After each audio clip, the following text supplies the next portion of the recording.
Σίγουρα κάπου θα έχετε ακούσει ότι χρησιμοποιούμε μόλις το 10% του εγκεφάλου μας.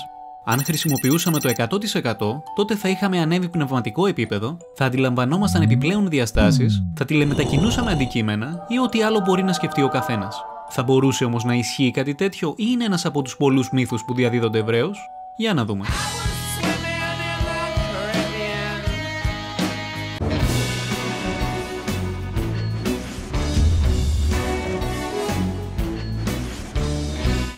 Ο ανθρώπινος εγκέφαλος είναι το πολυπλοκότερο όργανο του σώματός μας. Περιέχει σχεδόν 86 δισεκατομμύρια νευρώνες, περισσότερους από οποιοδήποτε άλλο είδος αναλογικά με το βάρος του, και ζυγίζει περίπου 1,4 κιλά. Τα τελευταία χρόνια έχει διαδοθεί ο ισχυρισμός ότι χρησιμοποιούμε μόλις ένα μικρό ποσοστό του εγκεφάλου μας. Αυτό το ποσοστό βέβαια ποικίλει. Υπάρχει η φήμη ότι χρησιμοποιούμε μόλις το 6%, άλλοι λέει το 8%, ενώ η πιο διαδεδομένη αναφέρει ότι χρησιμοποιούμε μόλις το 10% του εγκεφάλου μας. Υποστηρίζεται μάλιστα ότι το 65% των Αμερικανών πιστεύει αυτή την εκδοχή. Ας δούμε πώς ξεκίνησε αυτή η υπόθεση. Όλα δείχνουν ότι ο μύθος ξεκίνησε από ένα βιβλίο του William James το 1907 με τίτλο The Energies of Men, γράφοντας ότι χρησιμοποιούμε μόλις ένα μικρό μέρος των νοητικών και σωματικών ικανοτήτων μας. Ταινίες όπως Lucy και Limitless έχουν επίσης συνεισφέρει στη διάδοση και στην ενίσχυση αυτού του ισχυρισμού. Τώρα θα μου πείτε, ποιος παίρνει στα σοβαρά τις ταινίες επιστημονικής φαντασίας? Η απάντηση είναι ότι πάρα πολλοί άνθρωποι τουλάχιστον επηρεάζονται από αυτές.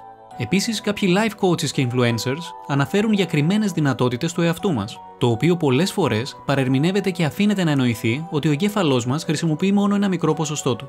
Διάφορα medium και γενικώς άτομα που δηλώνουν ότι έχουν υπερφυσικές δυνατότητες ισχυρίζονται ότι χρησιμοποιούν πάνω από το 10% του εγκεφάλου τους, ακόμη και αν αργότερα αυτές οι υπερφυσικές τους ιδιότητες αποδομούνται.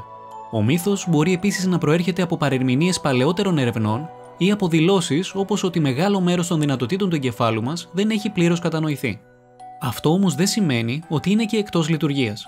Είναι διαφορετικό το να μην καταλαβαίνουμε πλήρως την λειτουργία του εγκεφάλου και διαφορετικό να δηλώνουμε ότι χρησιμοποιείται μόνο ένα μικρό ποσοστό του.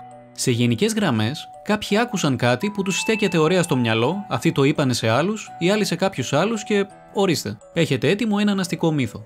Ας δούμε όμως τώρα αν όλο αυτό στέκει και επιστημονικά. Κάνοντας μια ενεργειακή προσέγγιση, παρόλο που ο εγκέφαλός μας αποτελεί μόλις το 2 με 3% του συνολικού μας βάρους, καταναλώνει κοντά στο 20% της συνολικής ενέργειας του σώματος. Με άλλα λόγια, είναι αρκετά ενεργοβόρος. Σύμφωνα με τον νευρολόγο Richard Cytowic, δεδομένου ότι ο εγκέφαλός μας είναι αποτέλεσμα της φυσικής επιλογής, η εξέλιξη θα είχε εξαλείψει αυτό το 90% αχρησιμοποιητό μέρος του, καθώς αν αυτό δεν χρησιμοποιούνταν, απλώς θα επιβάρυνε ενεργειακά τον εγκέφαλο, αφού θα αυξανόταν η διαδρομή των σημάτων στα διάφορα μέρη του, άρα και η απαιτούμενη ενέργεια. Έτσι λοιπόν, η ενεργειακή απόδοση θα ήταν μικρότερη, πράγμα που έρχεται σε αντίθεση με την επιβίωση του οργανισμού. Η προσέγγιση αυτή είναι αρκετά απλουστευμένη. Για τους πιο περίεργους, επισκεφτείτε το link με το πλήρες άρθρο. Επίσης, τον τελευταίο αιώνα υπήρξε άνθηση διάφορων τεχνολογιών που βοηθούν στην απεικόνιση του εγκεφάλου και των λειτουργιών του, όπως το ηλεκτροεγκεφαλογράφημα, η τομογραφία με εκπομπή ποζιτρονίων, η απεικόνιση με μαγνητικό συντονισμό και άλλων. Μέσω αυτών των μεθόδων έχουμε παρατηρήσει ότι λειτουργούν όλα τα μέρη του εγκεφάλου μας σχεδόν πάντα, ακόμη και όταν κοιμόμαστε. Στην πραγματικότητα, ακόμη και απλές εργασίες απαιτούν την συνεισφορά πολλών περιοχών επεξεργασίας που απλώνονται σχεδόν σε ολόκληρο τον εγκέφαλο. Να ξεκαθαρίσουμε ότι αυτό δεν σημαίνει ότι λειτουργούν όλες ταυτόχρονα. Χαριτολογώντας θα λέγαμε ότι αν χρησιμοποιούσαμε μόνο το 10%, τότε μια ανίχνευση PET θα έμοιαζε κάπως έτσι. Τέλος, όποια περιοχή του εγκεφάλου και αν καταστραφεί από εγκεφαλικά επεισόδια ή τραύμα στο κεφάλι, είναι σχεδόν σίγουρο ότι θα αφήσει από μικρά έως μεγάλα λειτουργικά προβλήματα. Κάποιοι ίσως σκεφτούν ότι το ποσοστό μπορεί να μην αναφέρεται σε ιστούς του εγκεφάλου, αλλά σε λειτουργίες του. Και πάλι όμως, πώς ακριβώς μετρούνται ποσοστία οι λειτουργίες του εγκεφάλου? Δεν υπάρχει καμία σχετική έρευνα που να αποδεικνύει τέτοιο ποσοστό. Σύμφωνα με τον Richard Cytowic, ο εγκέφαλός μας ήδη χρησιμοποιεί τεράστια ποσά ενέργειας για τις ήδη υπάρχουσες λειτουργίες. Θα ήταν ενεργειακά αδύνατο να λειτουργούσε μόλις με το 10% της δυναμικής του. Μάλιστα, ο λόγος που δεν μπορούμε να κάνουμε καλά πολλές διεργασίες ταυτόχρονα είναι κυρίως λόγω του ότι δεν έχουμε την απαιτούμενη ενέργεια για να τις κάνουμε. Γι' αυτό και όταν προσπαθούμε να κάνουμε πολλά πράγματα μαζί, συνήθως κάνουμε το καθένα λιγότερο καλά από ότι αν επικεντρωνόμασταν μόνο σε ένα. Είναι αλήθεια ότι κάποιες φορές νιώθουμε να υπολειτουργούμε και να έχουμε μειωμένη διάβγεια.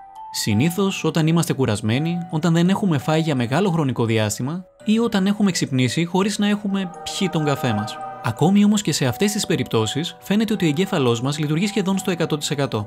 Γιατί όμως αυτός ο μύθος αρνείται να πεθάνει? Ίσως με το να πιστεύει κάποιος κάτι τέτοιο, του δημιουργείται η αίσθηση ότι τα όρια των δυνατοτήτων του εγκεφάλου μας είναι πολύ μεγαλύτερα. Σκεπτόμενος, να, ο εγκέφαλός μας μπορεί. Είναι στο χέρι μας να το ξεπεράσουμε αυτό το όριο. Σε αντίθετη περίπτωση, θα έπρεπε να αποδεχθούμε τα όρια μας και αυτό δεν μας είναι καθόλου αρεστό. Άρα πιστεύουμε κάτι επειδή κατά βάθος θα ήταν όμορφο να ήταν αληθινό. Μιλώντας κυριολεκτικά, ένας υγιής άνθρωπος χρησιμοποιεί το 100% του εγκεφάλου του. Μεταφορικά όμως, κάποιοι ίσως και όχι.